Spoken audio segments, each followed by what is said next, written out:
Ladies and gentlemen, boys and girls, it's been a whirlwind of a week. Yeah? It's been a whirlwind of a past couple of days. I don't know whether you live in the city of Chicago, the city of Charlotte, or the city of Los Angeles, or the city of Houston. But god dang, some people have been fleeced, and some people have come up. Some people have used the NFL barter system, and some people. But we're going to talk about all that. And it's not just going to be me rambling this time, because Darnell's back. Hey, Darnell, how you doing this week? I hope y'all didn't miss me. So look, let's get first thing first is we all know about this coronavirus that's almost ruined sports for the time being. And then here comes the NFL, giving everybody in the sports world something to talk about now. A lot of things to talk about. So yeah, I am back with Dallas. Actually, I'm probably back with Dallas for another week too, because I don't think we can get all this information done in one podcast, Dallas. Well, not just that. I mean, I'm pretty sure the NBA is going to extend their suspension after the news that came out. So, no basketball. So as of right now, the Bears back together, and Dallas, you have taken the lead on doing the off-season football stuff. So I leave it up to you. Where do we begin at? I want to say we should begin on the first day, but there's so much has happened. I mean, the first day in comparison to yesterday, the first day in comparison to today, I think we should start with the large Texan bull in the room, because there are so many layers to that trade for that running back from Arizona. Darnell, what's your opinion about DeAndre Hopkins going to the Cardinals for a second-round pick and basically David Johnson? So I want to know what was the real reason for the trade. Some, like aka Michael Irvin, went on Get Up and said there was some problems between the Hopkins and Mr. O'Brien. Hopkins came out and said there was no problem. Another report says there was a problem with his contract and what he wanted. All I want to know is, how did y'all figure David Johnson was equal to DeAndre Hopkins? See, here's the really weird thing. O'Brien has traded for Duke Johnson. He's traded for Carlos Hyde. And now he's traded for David Johnson. His wide receiving core, right now, the best wide receiver is Will Fuller. If you look at the Houston Texans right now, that offense is literally built like a team that plans to run the ball and throw when they need to.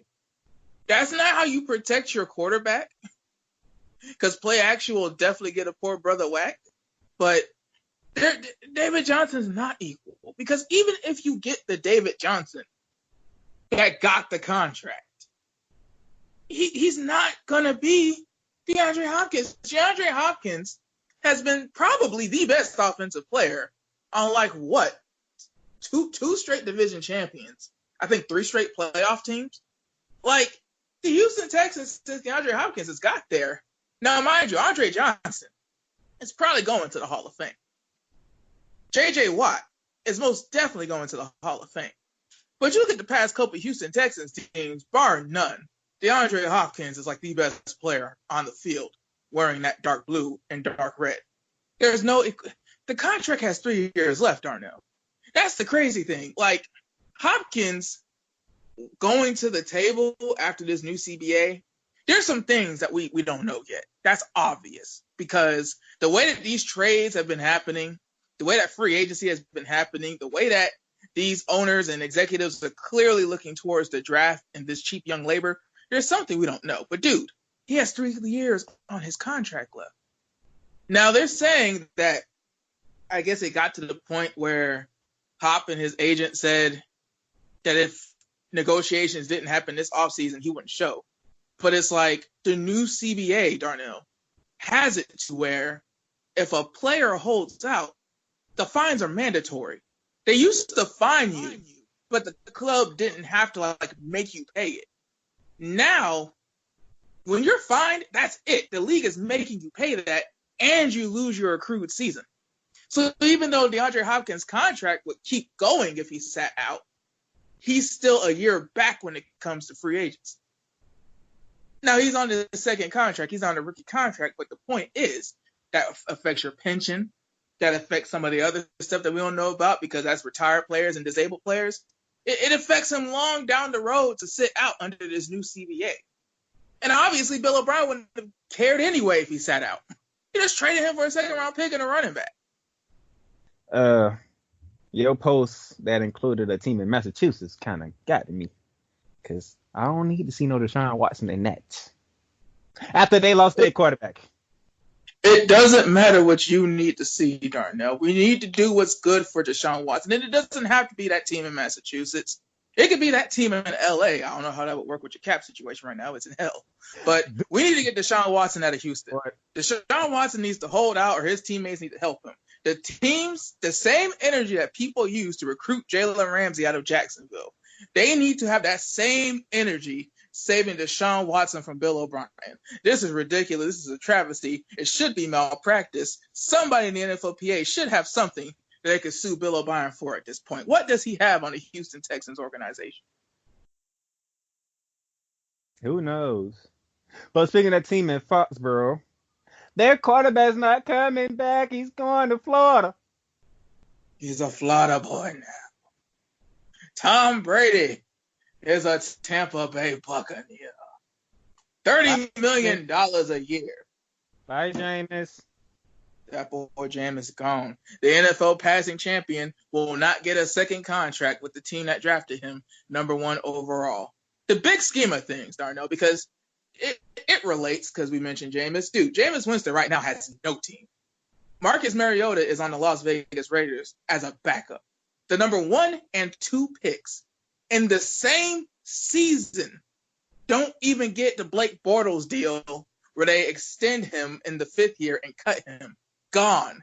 5th-year options, prove-it years. One's the passing champion. One gets benched. Different teams. This is crazy.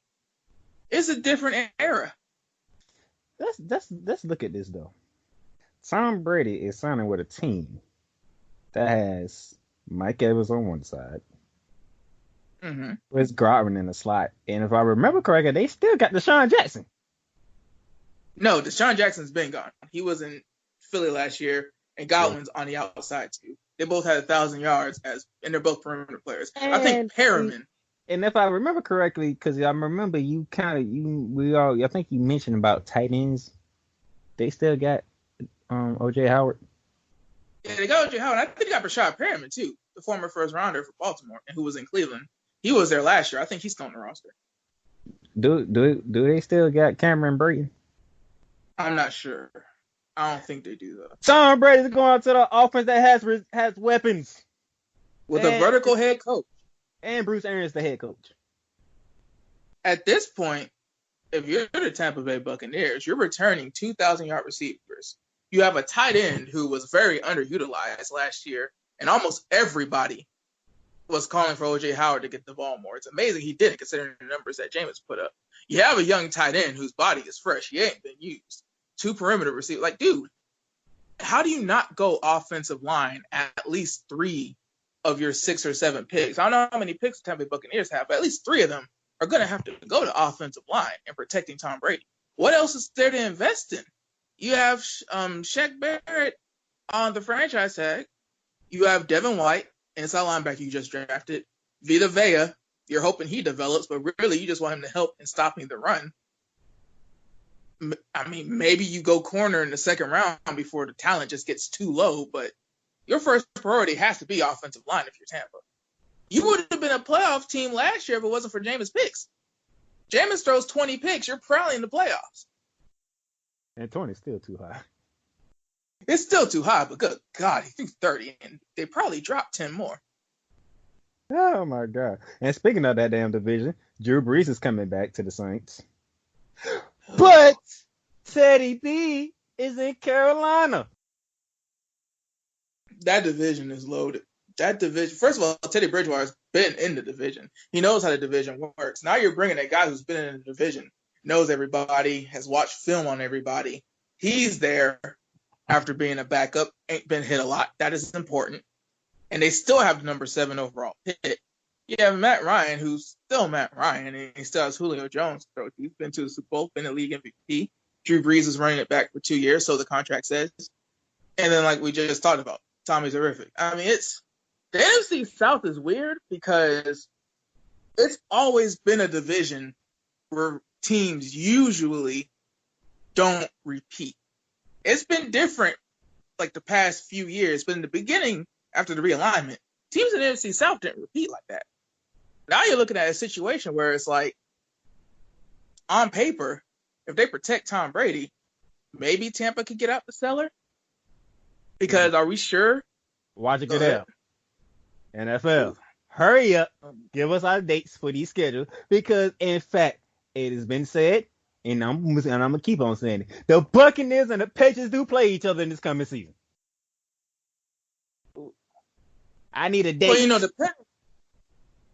As much as you hate to think about it, because, your franchise made bad decisions over the years, even though you made it to the Super Bowl, dude, Tom Brady's in a different conference.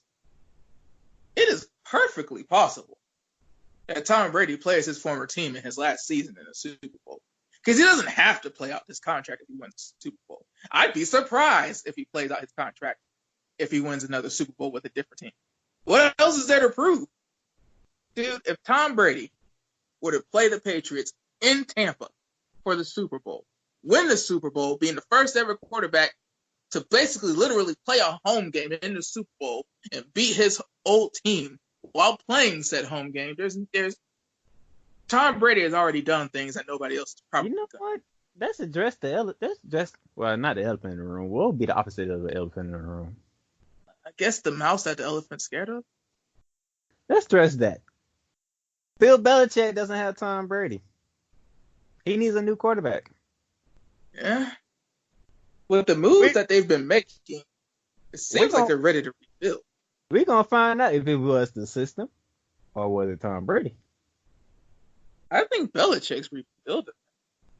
They've let a lot of dudes walk. And that in the way that the Patriots built their roster, there's a lot of cuts that they could have made that would have been non-consequential.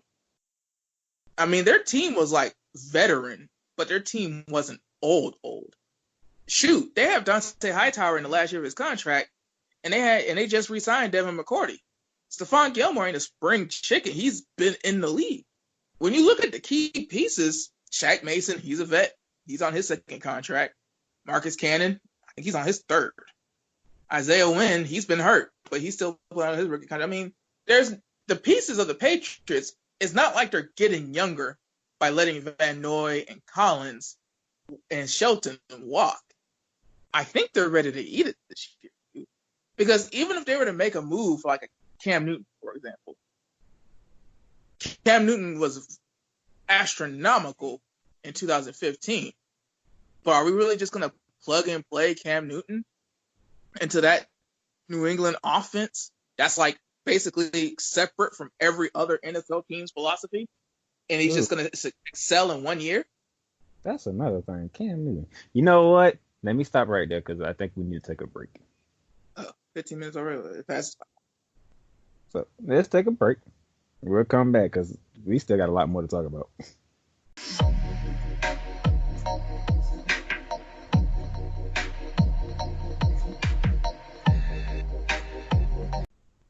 All right, so we're back, and you brought up Cam Newton, right?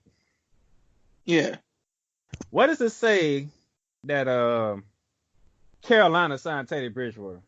So that basically means Cam Newton is about to be kicked to the curb. Yeah, he's either going to be released or traded, and I think teams are trying to wait out Carolina so they don't have to give up anything for him. Mm-hmm. I mean, Nick Foles, a miracle happened. Dave Caldwell probably saved his job and actually got something back for Nick Foles. So Chicago's out. Well, I wasn't going to bring that up to the late part of the show. It's just for the math. We'll talk about it more later, but it's just for the math. Chicago's out. Carolina's out. Tampa's out. LAC might be staying with Tyrod Taylor, but, I mean, shoot. What else are they supposed to say right now? I mean, speaking of that, Phillip Rivers is in your division. Well, hell, talk about saying stuff later. But okay. Talk about the NFC North team. No, let's talk about the NFC South team. But yeah, Phillip Rivers is on the 1 year 25. You brought up LAC. Well, 1 year, 25 mil. Jacoby Brissett's on the last year of a 230, so that means he's got $15 million. You got $40 million tied up in the cap room. New England might get Brian Hoyer if they can't make any moves before it's all said and done. But I mean, there's a long way to go. It's the first couple of days in the league. Your officially started today, so Brian Hoyer is probably out of there. Whether they got to cut him and eat the cap or not, but that's $40 million in the Colts QB room, Darnell. They have a good offensive line. They brought back Costanzo. He's got money now. Quentin Nelson's on his first contract. But I mean, shoot, it's the same thing that I'm saying about Tampa. Okay, you got a QB. He needs people to throw to. That's one thing. Offensive line and wide receiver. They're letting Eric Ebron go, but I mean, Phillip Rivers has always excelled in deep ball offenses. He's going to need somebody more than 5'9" T.Y. Hilton, who already takes double coverage. Yeah, T.Y. Hilton needs some help if they're going to do a deep ball offense. And shoot, I mean, we'll see. They say Phillip Rivers has bad arm strength. They say that his wonky throwing mechanics throw it off or whatever. But Frank Reich last year, that was a smash mouth offense. He's usually known to be more short passing West Coast. Correct me if I'm wrong, Darnell, but every time I've seen the Chargers play with a Phillip Rivers-led team, they were throwing the deep to big receivers. So I'm not really sure how much that fit goes, because didn't he move his family to Florida? And now he's going to move like the whole clan, who actually it's illegal for them to be together right now, really, technically. But he's going to move that whole crew up to Indy for like 1 year? Well, yeah. Speaking, since we're going to keep on, let's go ahead to the receiver talk, because we already talked about DeAndre Hopkins. If I remember correctly, two things happening. I was going to get to that, but I want to get to this one. Amari Cooper got his contract before that. Yeah, the running back, the right tackle, and the receiver got their contract before that. Dude, the right tackle got paid before the quarterback. And Amari Cooper's contract is like super simple, by the way. It's like all in like even numbers and like very simple to like get through. He has the Michael Thomas deal, but he'll probably actually get all his money because it's broken up in like equal increments to where Jerry can just automatically do the math. Dude, it's crazy because I don't know if Amari Cooper is better than Michael Thomas, but the Cowboys are better when Amari Cooper is on the field. So the value he gives to the Cowboys probably trumps the overall just ranking you would give Cooper in relation to Thomas. But dude, who's going to throw to him? Coop's there for 5 years. Zeke's there for another 4. I think Lyell's there for another 4 because I think he signed a 5-year deal when he got his money. Dude, who's going to be throwing to Coop next year, man? Dak is on the franchise tag. Dak Prescott has nothing to lose by holding out because I think right now there's a dispute between if he's going to get the 28 or the 31. With the new CBA, it bumped the franchise tag numbers down a bit because the salary cap was supposed to be 201. Now it's like 198. So that's the first thing. You know what? We're gonna do a special episode. We're gonna do a special episode on the CBA because that's a lot of stuff to get through in that damn agreement that they did. Well, the CBA is more of an as-you-go thing because it's kind of hard to. That document is huge, and also I think it's public record because NFLPA is a nonprofit. But brother, if you open that PDF yourself, you'll know what I mean. But Dak right now could have signed a deal that's $33 million a year. He's in a situation now where his tag is going to be 31 at best. So he's already playing for $2 million less this year if he signs it than he would have gotten in the contract. And now he's franchise tagged, Darnell, in a situation where his wide receiver is paid. He's going to get a better tight end because Jason Witten has gone to Las Vegas. So he's going to get a different tight end. They're going to draft a tight end. I would be very, very surprised. What else do the Cowboys need? They have a DN. They have a linebacker. They might go get a corner. But either way, they're going to take care of the first. We're going to revisit the Raiders in another episode because John Gruden trying to do some things over there. There's not going to be much to revisit because it's going to take a couple more days. He signed a lot of backups and a lot of old people. But in relation to Dak has to win this year. Dak has to at least get to the NFC Championship game this year. He So, has to. so you saying he has to get to the NFC Championship game? We gonna put a pin in that one because I know what you're going with that one. And then we get to Stephon Diggs, who I didn't know was on the trading block anyway. You're talking about Oh, DeAndre Hopkins. You're talking have about you being seen surprised. Stephon Diggs? Talking about Have you being seen surprised his when footage? DeAndre Hopkins got Diggs getting traded. It's like, well, damn. Is this a surprise trade receivers day? You must not be paying attention to the Vikings and Stephon Diggs' Twitter, Darnell. It's not a surprise that Stephon Diggs got traded. The real surprise is Stephon Diggs got traded for a first and other picks came. When DeAndre Hopkins got traded for a second, I think a fifth, and a running back. So I guess New England's gonna take a tumble and Buffalo's gonna take over. I would not look at the Stephon Diggs thing and say, oh, Buffalo's got it. I mean, if you want to look at the defense that Buffalo has built, off the top of my head, because they've made so many moves, I can't remember all the signings Buffalo has done, but Buffalo has quietly invested in their defensive line. I know they've gotten some linebackers, and I think they might have gotten a deep. I think they have fortified every level of their defense. It's nice to have a deep threat like Stephon Diggs, because Josh Allen's best trait as a quarterback is that he has a howitzer on his shoulder. But I don't know if you see that Houston Texans game. I don't know if you remember half of that. I forgot Minnesota gave Kirk Cousins an extension. Yeah, the math behind the Bills. And see, the Vikings getting 4 picks, including a first, is amazing to me. Because Stephon Diggs basically said, I ain't playing for this team. Come get me. I'm surprised they had that much leverage. That's what happens when you jump on stuff and don't wait. But then again, the Bills GM, brother, it's one thing to say, are we really going to draft a wide receiver better than Stephon Diggs in the first round? Well, why'd you have to give the other 3 picks?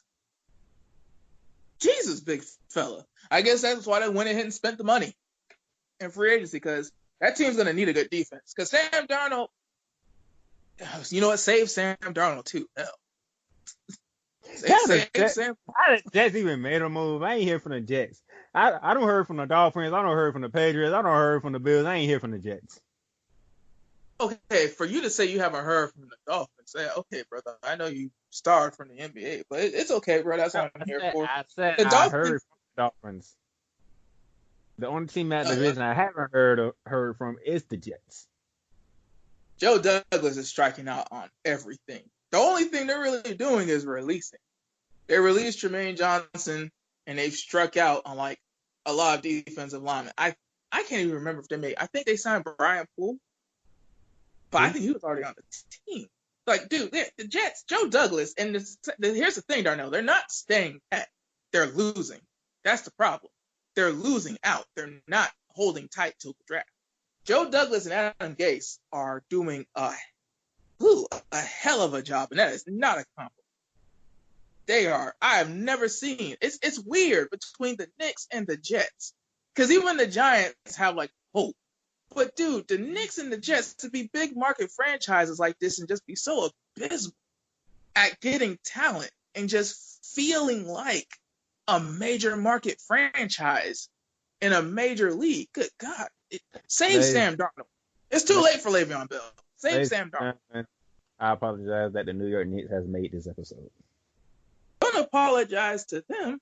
Apologize to the people that live in New York. I don't know how many people we have from New York here, but those are the people we should be sad for. Because they got the Jets and the Knicks and 4 Brooklyn Nets players tested. Good God, they're going through it. You want to go ahead and throw the name Kevin Durant in there too? Well, we're not trying to tell everybody's business. Jesus, Darnell, control yourself. Just telling everybody's business. I ain't telling everything. Well, there's a lot more up in Brooklyn I can get into. But it's not an NBA podcast, so. Oh, hey, Bruce Irvin's going back to the Seahawks. That's great for Bruce Irvin. Hallelujah. Hallelujah. Jadeveon Clowney ain't coming back to Seattle. Bro, Jadeveon Clowney is surprised that his market isn't big enough. But Jadeveon Clowney, Yannick Ngakoue for the Jaguars. as a third round pick. Just one contract. His third round pick contract, 4 years flat, 37.5 sacks.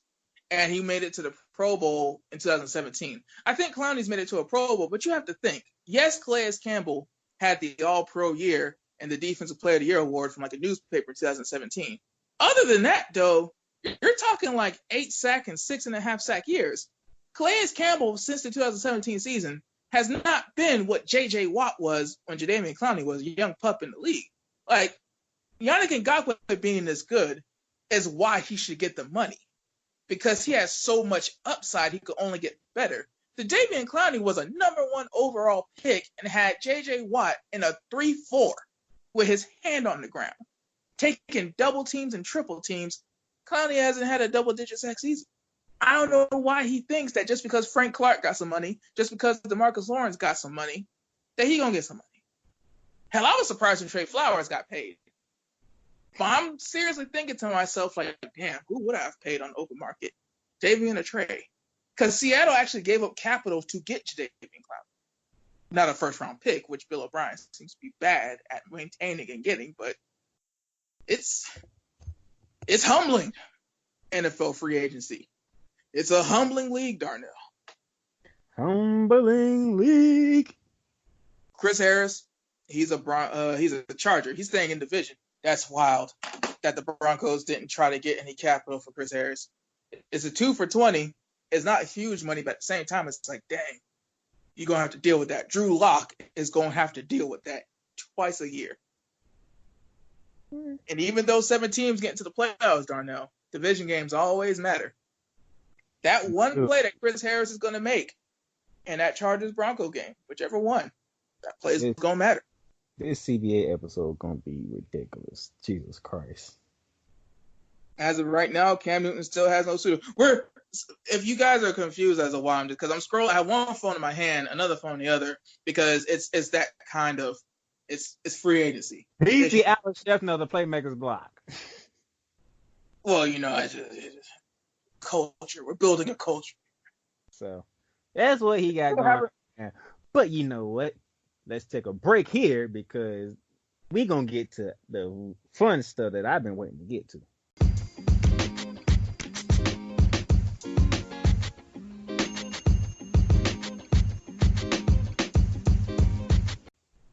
Dallas, we got about 30 minutes to go. Oh, good God. Really? Oh, we're doing great. So do you want to go first or you want me to go first? Oh, you have at it. Good, sir. I've been at this for a month. You give me a break. Ladies and gentlemen, especially those that live in the city of Los Angeles, I hope y'all listening very, very good right about now. Everybody thought the Chargers was in a bad spot. There's another team in LA, people, and it's called the Rams. That's my team. And you know what happened with the Rams? Let's see here. Dante Fowler signed with the Atlanta Falcons. Mm-hmm. Marco Braga signed with the Baltimore Ravens. Mm-hmm. They don't know what to do with Todd Gurley right now. Are we going to trade him? Are we going to cut him? Only thing I know is Todd Gurley must like one night be a Ram by the time the season starts. Let me keep going. What are the Los Angeles Rams? Let's see. We re-signed Austin Blake, so we still have our O-line. We bringing back Andrew Whitworth, so our O-line is going to be intact. We get Leonard Floyd from the Chicago Bears. Dallas. Mm-hmm. That's it. You've lost, but you've gained very little. That's it. That's it for the Los Angeles Rams. Well, big fella. Sean McVay, what are we doing? Big fella, you don't have many first round picks to work with over the next 4 years. Your cap is hell because you still have to pay Jalen. You paid Goff. I think did you pay Robert Woods? You're gonna have to pay Robert Woods if you didn't. Gurley's contract is still on the books. Darnold's contract is on the books. So you got to remember, Darnell, the first year of these new contracts usually ain't that bad because you negotiate, the team tries to get what they can get, the player tries to get what they can get. No, it's the back end of these new contracts that really bite you in the arse. These are the years when players get traded and restructure and all that good stuff. You're in those years. So it's not looking Oh, good. hold on. I forgot one. I forget. Oh my gosh. Corey Littleton is with John Gruden. Are they running that Tampa through, man? Are they running that Tampa through or that Al Davis? What are they running over there? Either way, that's good coverage linebacker, good bandit, good Tampa middle split down the field, third safety pretty much. That's a good guy over there in Las Vegas. You've been working on your John Gruden impression. I see. Oh, I'm y'all not. probably got a year. I'm not understanding what we're doing here. What are we doing? What's next? Aaron Donald. I'm pretty sure Aaron Donald looking around like, well, damn, who I'm playing with on the line? Aaron Donald is looking around saying a damn thing. He knew what was going to happen when he got that contract. We got rid of Ray Phillips, so we ain't playing the 3-4 no more. We probably going back to the 4-3. Who else gonna be on the line with him? Well, you got to think, bro. If you're going back to a 4-3, it depends on what's happening with the back seven. Because a 4-3 can be many things. 4-3 can be a Tampa 2. A 4-3 can be what they're running in Jackson, Los Angeles. A 4-3 can be an Al Davis. 4-3 can be what they're doing in New England. You do change fronts. But if Aaron Donald's a 3 tech, you'll probably be okay on defense. Thank God Jalen Ramsey still got another year on this contract. Thank you, Jacksonville. I'm like, what is going on here? Oh, let's keep it in Los Angeles, shall we? Because Melvin Gordon, he's not coming back from the Chargers. Who are the other running backs? There's other running backs on the market, ain't it? Besides Melvin Gordon? Let me think. As far as I know, it's Melvin Gordon because the Chargers they extended Austin Eckler.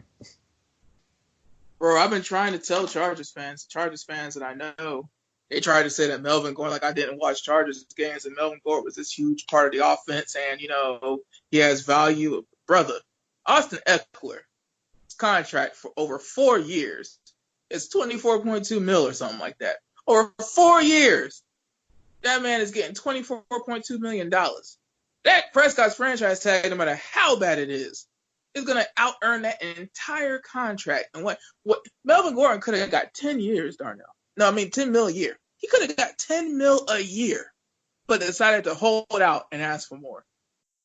Let's look at my division. Greg Olsen is going to Seattle.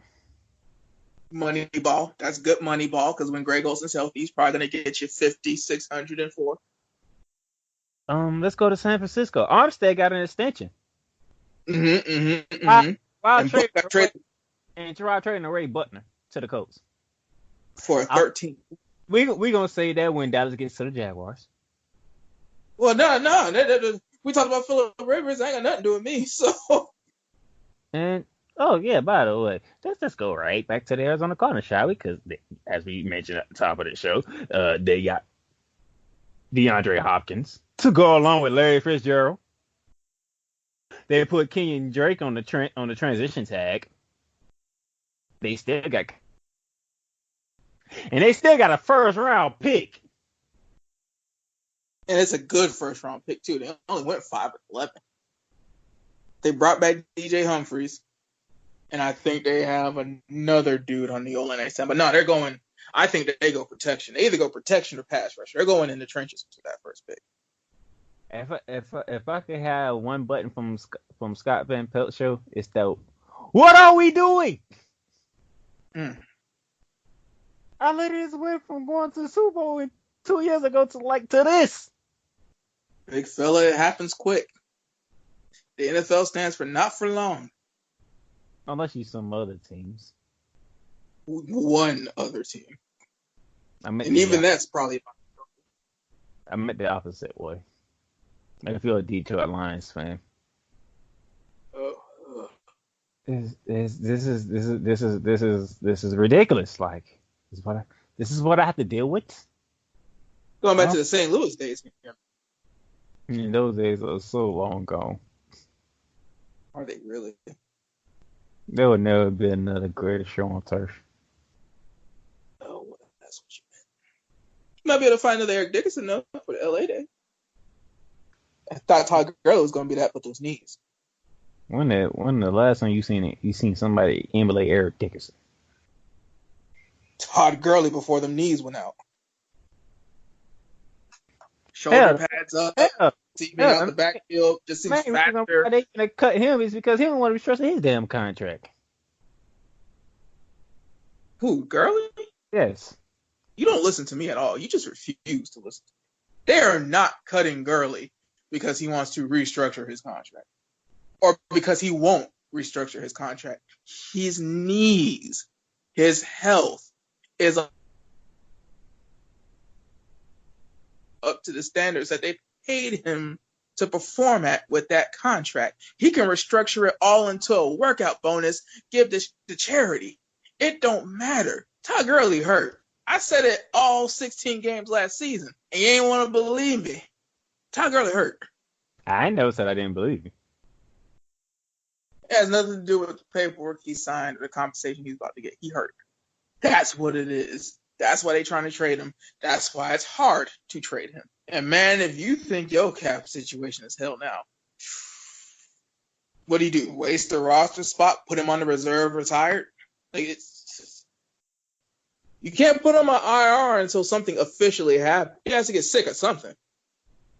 This is what I have to deal with as a Rams fan.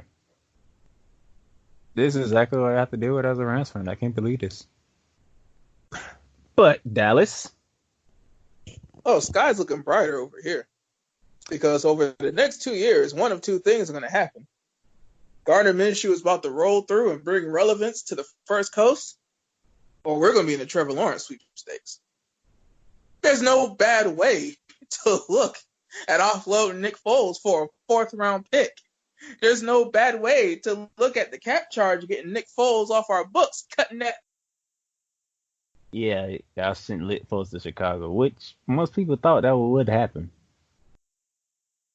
Mitchell Trubisky, as Coach would say, you better look over your shoulder, homie. Because if anything happened to you, they will put Nick Foles in. Thing is, though, Nick Foles wearing any jersey that's not dark green and silver usually does not work out. The sample size is large enough. Now, back up in Kansas City, didn't do that hot in St. Louis, where I think Case Keenum took his job and actually got himself some money, and then in Jax. The non-Eagles Nick Foles sample size is large enough. And combined with that contract, and they restructured the contract where basically after this season, there's an option. So basically it's a 1-year deal. It's Nick Foles basically trying to prove that he can beat out a young quarterback and succeed as a 16-game starter. That's the gig. That's what he's trying to do. Now, if he tries to stay a Bear or hits the market after next year, that remains to be seen. It depends on how Chicago treats him. But hey, I didn't notice, but I'm actually interested, y'all. DeQuez Denard. I didn't even know he was a free agent. Yeah, to see DeQuez Denard, Joe Shorter, can't pronounce his name, but a coverage specialist, inside linebacker, true inside linebacker, unlike Miles Jack. So you have Miles Jack that could go back to Will. You got Joe Shorter from the Browns. You got DeQuez Denard, like you said, from the Bengals. Let's see who else they signed. Well, it wasn't really so much who they signed because they missed out on a lot of people too. They missed out on DJ Reader. The Cincinnati Bengals outbidded them, and they missed out on Jefferson from Seattle. I think he went to the Jets. There we go. That's who they got. I think he went to the Jets. But dude, the big thing was they didn't want to spend too much cap in free agency because they were trying to get two things done. The first goal has been accomplished. Now that there's some wiggle room in there, they're trying to see what they got to do for the rest of the week with Jan. Because I think the plan was always franchise tag. Yes, I let you talk when you talked about the Rams. I didn't know you were so interested in the happenings in Jacksonville, even though you live where the team actually is. Like I live there, I get all the damn news, even if I don't want it. You just never show this much interest. You never pop in this much. But yeah, Jan's in the franchise tag, so they should be in a place where they can give Jan an offer. I got a question though. Serious Mm-hmm. question. Y'all couldn't trade him? We're about to. See, Darnell, this is the thing. Nobody thought, including us, that we had a chance to get Foles off the books. But you don't keep a $22 million quarterback. So they had to try. Them getting a 4th-round pick is like, everybody thought at best they'd get like a 7th and have to give picks. They didn't have to give any picks. So they got the Nick Foles deal done. They were able to get a good deal done. Now you're in a situation where they want Jan to be in Jacksonville long term. It's not that they can't trade Jan. Jadeveon Clowney hasn't been signed. That should tell you something. Jadeveon Clowney is still on the market, but Yannick Ngakoue, for now, is still a Jacksonville Jaguar. Teams aren't dedicating that money for a reason. Now that Jacksonville has some cap room they didn't think they would have, especially going into next year, where Yannick's second year could be a bit more hefty, you try to see if you can work something out. But they probably won't work something out. Yannick has made it very clear. They're going to trade Yannick. The question is, if they got a 4th for Nick Foles, and good God, if Buffalo was able to get a 1st for Diggs, and if Arizona only got a 2nd, if Houston only got a 2nd for, I think, Clowney last year and Hop this year, what do they ask for? How much is Yannick really worth? Because if he hits the open market, Darnell, somebody's going to pay him $110 plus. Somebody's going to pay him $110 plus. Over 5 years, that's like, let's see, 20. So you're looking at like 21, 22 a year if he gets around 110 on a 5-year deal. People will pay him that on the open market. The question is, the Jaguars don't want to just give him up to somebody in the division or in the conference. If you're going to pay the money, you'll give up a pick. Because are you going to draft somebody better than Yannick Ngakoue with that pick? That's the question you always have to ask when you're trading. They're going to trade him. Okay, so now look inside your division. Bradley Roby still will be with the Texans. Hopefully he'll have a better year this year go around than he did last season. We already talked about David Johnson. AJ McCarron would be backing up Deshaun Watson. Mm-hmm. That's a good signing. That's a good plan. That's a good signing. I can see that. David Fells has re-signed, so Deshaun Watson still got his tight end. They still got their kicker. And the Cowboys didn't bring back Randall Cobb because he's in Houston. Which is amazing because they signed Randall Cobb the same day they traded Hop. The fact that was Bill O'Brien's backup plan is amazing. We already talked enough about the damn Colts. And that leaves one team left. They gave you what you wanted, Dallas. Mm-hmm. Ryan Tannehill got an extension. Mm-hmm. And then they decided to put Derrick Henry on a franchise tag. And they traded away Jarrell Casey to the Broncos for a 7th. 5-time Pro Bowler in the Tennessee Titans jersey for a 7th-round pick. Dude, we only had Calais Campbell for 3 years. We got a 5th from a contender. But Dennis Kelly to protect Ryan Tannehill. Vic Beasley to get out the other quarterback. So it ain't all bad in Tennessee. I would imagine that they have to be a team trying to figure out whether they can make a play for Clowney too. But I think they might be waiting to see what happens with Jan too. I can't imagine Tennessee trying. Yes, Jan will make them better, but A, they'd have to pay him around what Clowney's probably asking for, and B, they would make the Jaguars significantly better on paper. Now, granted, they still have to make the picks, which they usually suck at, but that's tough. That's tough. Do you want to apply for the GM job for Jacksonville? Well, I want to apply the GM job for Houston. I think I do better than Bill O'Brien. Man, hey, he still won back-to-back division titles, so.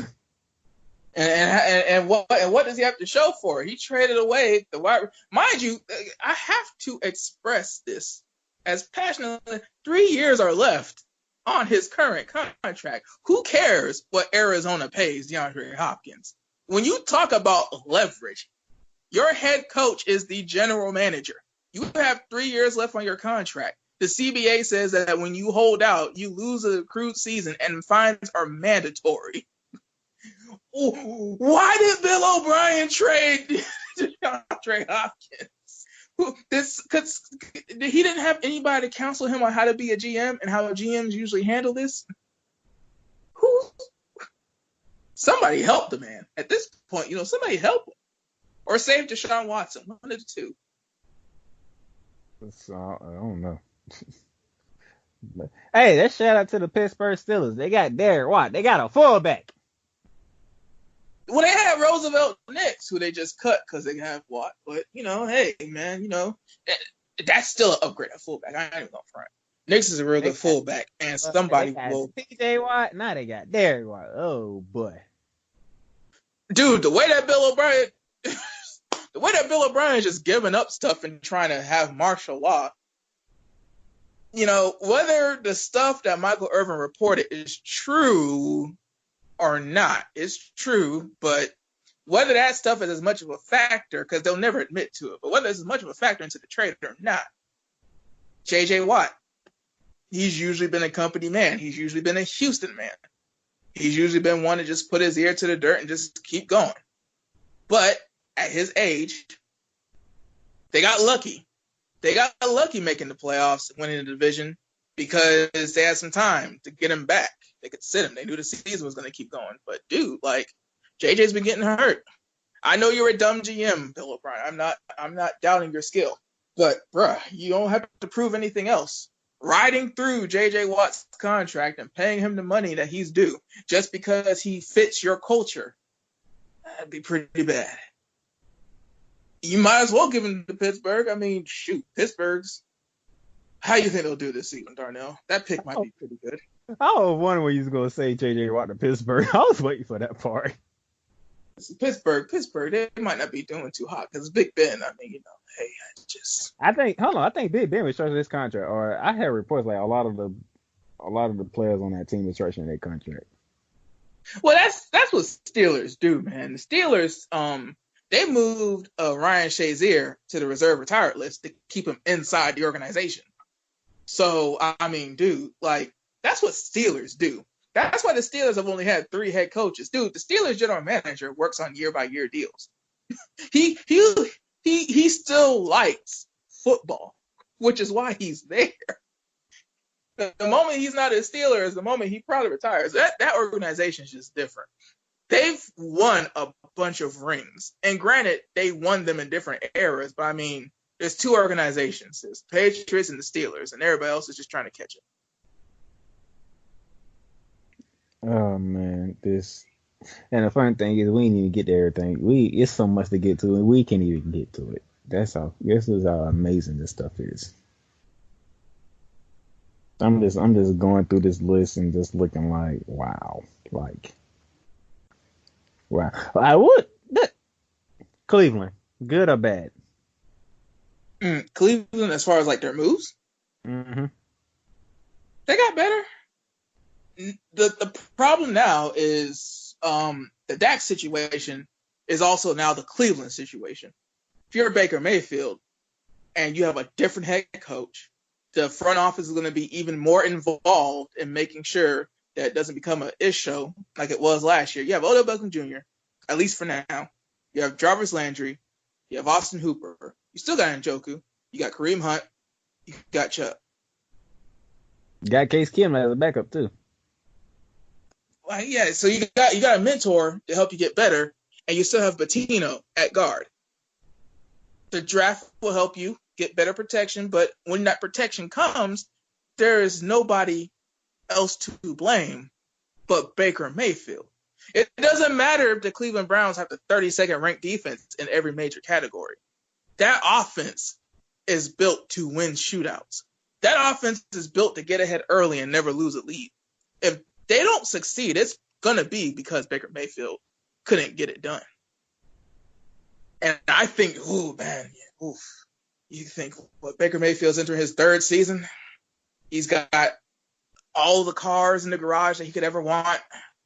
He's in Cleveland, so he's already one of the best quarterbacks of all time for that franchise. Bernie Kosar is probably the only one ahead of him.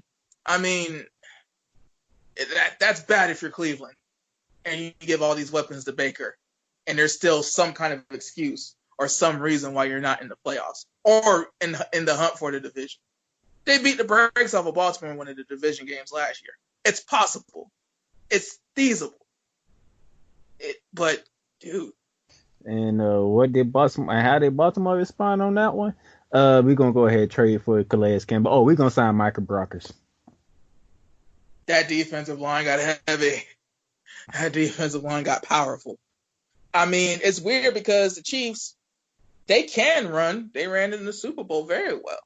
You need a running game to help open up the back end in vertical offenses, even though Patrick Mahomes can just do it on his own. But, I mean, big offensive line. The Ravens said, y'all would not be running on us like that ever again. But the problem is, like, okay, that defensive line, that's a big defensive line. That's a defensive line that's going to stop Nick Chubb. That's a defensive line that's going to stop Joe Mixon. That's a defensive line that's going to stop it's probably going to stop Ingram too. That's their practicing against him. But the point is, dude, is it going to work against Patrick Mahomes? Are Brockers, Williams at nose, and Calais Campbell going to do what needs to be done? Because if you force Mahomes to pass all game, that's actually bad in the long run. Earl Thomas ain't young. I think they got another safety too, Darnell. They got another safety or another corner. I can't remember. But Peters and Thomas ain't young. Peters, he actually, after last year, he actually is more of his own corner now. So the speed of the Chiefs, there was a Chiefs-Ravens game last year, wasn't it? Was there? The Chiefs won. What was the final score? Was that the game where like Lamar had like 200 yards or something? Like he passed the ball a lot that game, didn't he? Yeah. Yeah, we'll see. And we saw in the playoff game, Lamar had 50 attempts. Like the whole, I mean, now granted, you never want to be one-dimensional, but let's be honest. He had more than enough chances to show that he could come back with his arm against Tennessee. It ain't like Tennessee blew him out. So, I don't know, man. I don't know if that D-line is built to stop who they're going to have to beat over the next couple of years. So, we say Cleveland did good. Another, what are we doing here? To go with my Rams. The Chicago Bears. Ugh. I don't mind y'all trading for Nick Foles because, you need something. You need something behind Trubisky. You re-signed your date then. Don't mind that. But Robert Quinn, Jimmy Graham. Matter of fact, that even Jimmy Graham's real name. I mean, they signed guys with names. They signed guys with resumes, but when the last time we heard of Jimmy Graham? We didn't hear about him in Green Bay. No, we didn't hear about him in that divisional game. So I'm scratching my head on Chicago Bears. Here's the weird thing about Chicago, because watch Robert Quinn for the Chicago Bears. That's probably going to have like a career season. The sacks might not be astronomical. Shoot, he might have less sacks than he had last year. But watch his pressures, his efficiency, his play against the run. Just watch. Robert Quinn's going to have like a ridiculous season. Khalil Mack's going to have a ridiculous season. They're probably going to go defense in the draft. Like Chicago's going to be Chicago. And that offense. Allen Robinson's probably going to request a trade. Trey Burton's probably going to stay hurt. God, the running back situation. Sweet Jesus, the running back situation. Oh, man. I mean, Cordero Patterson took handoffs in New England. You try that. But he was an all-pro special team and an all-pro kick returner. So I don't know if you want to waste that money. You learn from Devin Hester not to do that again. So it's just weird to see. It's weird to see the Chicago Bears, because the Chicago Bears do exactly what the Bills and Jaguars do all the time. The Bills and Jaguars are two of the smallest markets in the NFL. And every offseason, they draft and buy defense. And they hope that their quarterback is just good enough. when you look at the history of Bears quarterbacks and Bears offenses, bruh, like if they weren't in Chicago, Illinois, if they weren't in a major market like a famous city, probably because of the American mob, but dude, it's amazing that we look at the Chicago Bears every year. We look at Rex Grossman, we look at Mitch Trubisky, now we're looking at Nick Foles. Used to look at Jim McMahon. I mean, and then the 90s and after 86, they said Ron Rivera played linebacker. Mike Singletary, he was there through some childhood college. The Chicago Bears run themselves like a small market franchise that can't get free agents. Like they're not like one of the most famous and storied franchises in the NFL. Yet every season, everybody's surprised when Chicago sucks. Now you got poor Louis Riddick. Poor Louis Riddick said he's going to bet on Nick Foles because Nick Foles is betting on himself. Well, that's part one of this. Part two, y'all already next week for part two because there's going to be a lot more stuff coming down the pipe. Oh, yeah, the league year officially started, so now it's about to get on and crack. Whew. A lot of stuff we got into today. Jeez. Didn't think I'd be talking NFL in March. But hey, it is what it is. You guys be safe out there with this coronavirus out there. Unfortunately for me and the profession that I work in, I would be in direct path of it, unfortunately. Like Dallas, he got his own business, so he can do everything from home. Yeah, I'm enjoying isolating myself from society. This is crazy. People just love the beach. I know people love the beach in the middle of the week this much, Darnell. Yeah. What I was finna say. If y'all listen to us on this Thursday, 5 p.m., we appreciate it. You made it to the 6 o'clock hour. Appreciate it. You guys want to give them all the platforms we on? Good God. I think it's like 15 or 20 by now. If you include socials, that's like 3. Podcast things, we're on iHeartRadio, Stitcher, Apple Podcasts, Google Podcasts, Anchor, where it all started. And dude, they add so many like platforms and RTF. It's a lot. We're not hard to find, people. If anything, follow us on the Twitter. Twitter is just a barren Mad Max wasteland of trolling and breaking news and just overall good conversation content. I know some of you guys interact with Facebook a lot. I know it's a strong following, even though it's a small following, but come on. You can let loose on Twitter. Your boss ain't gonna find your Twitter. It's a safe space. It's a wild space, but it's a safe space. It's Playmakers at Playmakers Follow it. Lurk it. Stalk it. Like it. Yeah. Just do it. Yeah, he's taking care of the Twitter part of it. I didn't know Facebook, the Playmakers we got our own group discussion, and we are in different groups on Facebook with the page too, and we have an Instagram too, so you can find us on that too. And we got more stuff coming down the pipe, so a lot more stuff coming through. So y'all better get used to this. I'll be back next week, but we're gonna do part 2 of this because it's pretty much the only thing I can really do right now. Besides behind that and I mean, there's still, I think, just about everybody on the franchise tag is still on their roster. Nobody signed a long-term deal and nobody's been traded. So I'm pretty sure by this time next week, big names will have moved. With that being said, Dallas Glenn, all the way from Pensacola, Florida. Who knows how much longer.